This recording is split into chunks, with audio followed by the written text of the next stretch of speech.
Radhe Radhe everyone, आप सभी को बसंत पंचमी की बहुत बहुत शुभकामनाएं। फ्रेंड्स, माँ सरस्वती की कृपा आप पर सर्वदा बनी रहे।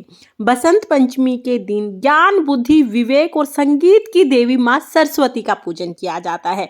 देखिए, सभी शिक्षा संस्थानों में तो माँ सरस्वती का पूजन किया ही जाता है, लेकिन घर पर भी आपको माँ सरस्वती का पूजन जरूर करना चाहिए ताकि हमें ज्ञान, बुद्धि और विवेक की प्राप्ति हो। तो आज की वीडियो में हम जानेंगे कि बसंत पंचमी के दिन हमें माँ सरस्वती का पूजन कब और कैसे करना है। बसंत पंचमी के दिन सुबह सुबह स्नान करने के बाद घर पे जहां पर भी आप पूजा करेंगे वहां साफ सफाई करके चौकी लगाएंगे। चौकी पर पीले रंग का वस्त्र बिछा लेंगे। जैसी भी सजावट आप करना चाहे सजावट कर सकते हैं। इसके बाद देखिए, पीला वस्त्र बिछाने के बाद हम फूलों का आसन देंगे। तो हम सरस्वती माता के लिए और गणेश जी के लिए फूलों का आसन दे देंगे। उसके बाद सरस्वती माता की फोटो या मूर्ति, जो भी स्वरूप आपके पास है, आप उन्हें विराजमान करें। तो फोटो मेरे पास है सरस्वती माता का, उनको मैं विराजमान कर लूंगी। साथ ही हम गणेश जी को यहाँ पर विराजमान कर देंगे। और देखिए, जो किताबें होती हैं इनसे हमें ज्ञान प्राप्त होता है। ये माँ सरस्वती का ही स्वरूप होती हैं। तो धार्मिक किताबें आप ले सकते हैं, आपके बच्चों के सिलेबस की किताबें आप ले सकते हैं, उन्हें भी आप जरूर चौकी पर विराजमान करें। कोई भी वाद्य यंत्र आप जरूर ले लें, और कुछ भी ना हो तो घर में जो घंटी होती है पूजा की वो आप ले सकते हैं, या तबला, हारमोनियम, कोई भी आप वाद्य यंत्र है वो आप रख लें। इसके बाद हमें कलश की स्थापना करनी है। तो माँ सरस्वती के सीधे हाथ की तरफ हम थोड़े से चावल रख लेंगे और उसके ऊपर हमें कलश की स्थापना करनी है। तो मिट्टी का, तांबे का, पीतल का, कोई भी कलश आप ले सकते हैं। कलश में जल भर लेंगे। हम इस कलश को चावल की ढेरी के ऊपर रखेंगे। इस कलश के अंदर हमें एक सुपारी, एक हल्दी की गांठ, अगर हल्दी की गांठ नहीं है तो आप पाउडर वाली हल्दी ले सकते हैं, साथ में ही थोड़े से चावल, फूल और सिक्का, ये पांचों चीजें हमें कलश के अंदर डालनी है। तो इस पांचों चीजों को हम डाल देंगे। इसके बाद पंच पल्लव यानी 5 आम के पत्ते हम लगाएंगे। पत्तों पर मैंने पहले ही तिलक कर लिया है, तो तिलक करके पत्ते हम कलश में सजा देंगे और एक प्लेट में चावल भर के इसके ऊपर रख देंगे। अब हमें एक नारियल लेना है, नारियल को तिलक कर लेंगे।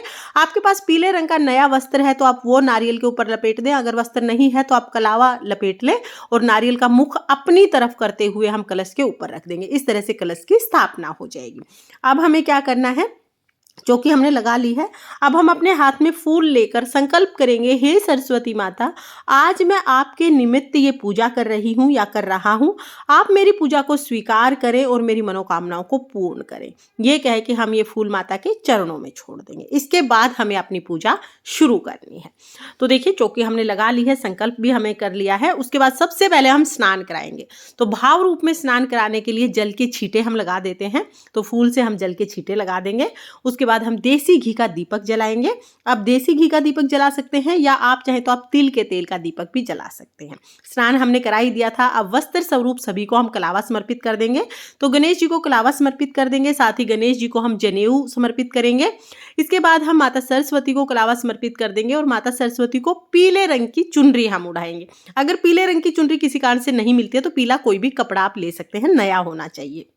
इसके बाद हम जो घंटी है उस पर कलावा बांध देंगे। साथ में जो हमने किताबें ली हैं उन पे कलावा चढ़ाएंगे। सभी को हम तिलक कर देंगे। कलश पे हमने पहले ही कलावा बांध दिया है। तो सबको पहले तो हम चंदन से तिलक करेंगे। पीले रंग का विशेष महत्व होता है, तो चंदन से आप जरूर तिलक कीजिएगा। चंदन ना हो तो फिर आप हल्दी भी ले सकते हैं। चंदन से तिलक करेंगे। उसके बाद फिर हम सभी को रोली से तिलक कर देंगे। तिलक करने के बाद फिर हम अक्षत यानी चावल समर्पित करेंगे। तो सभी को हम यहाँ पर चावल समर्पित कर देंगे।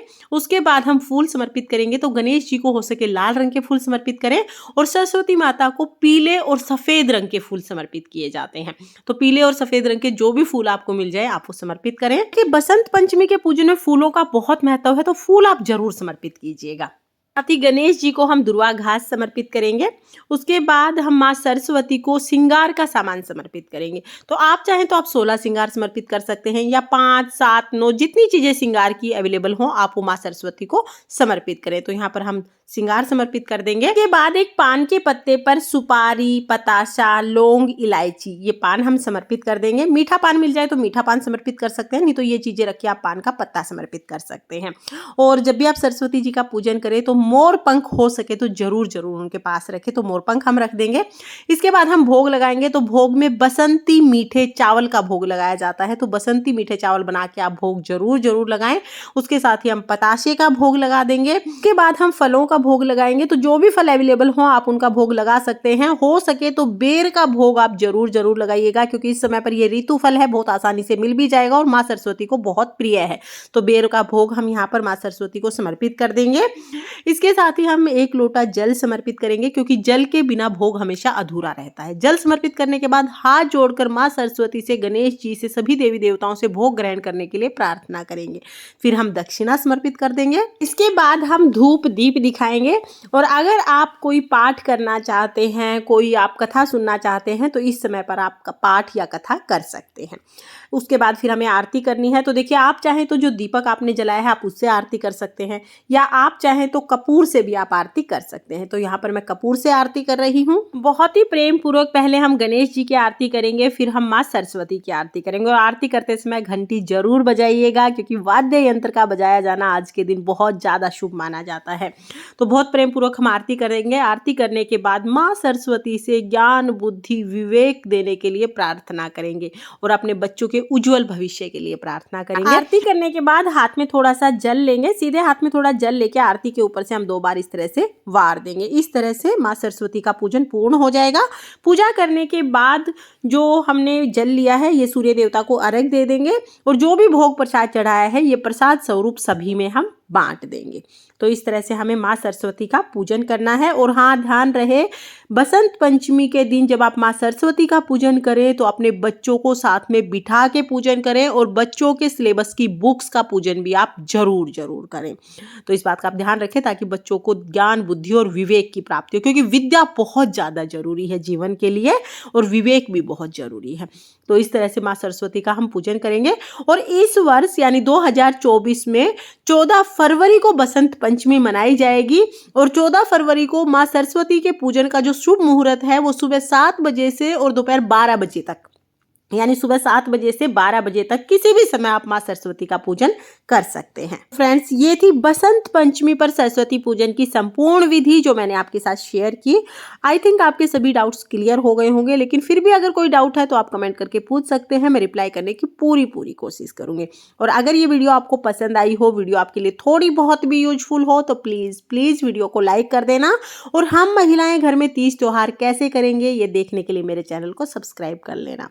और हाँ, ये जो चौकी है ये हमें अगले दिन उठानी है। शाम को भी आप दीपक जरूर जलाएं। कलश वगैरह अगले दिन हमें उठाना है। बस भोग प्रसाद हम अभी उठा के सभी को प्रसाद स्वरूप बांट देंगे। जय माँ सरस्वती। राधे राधे।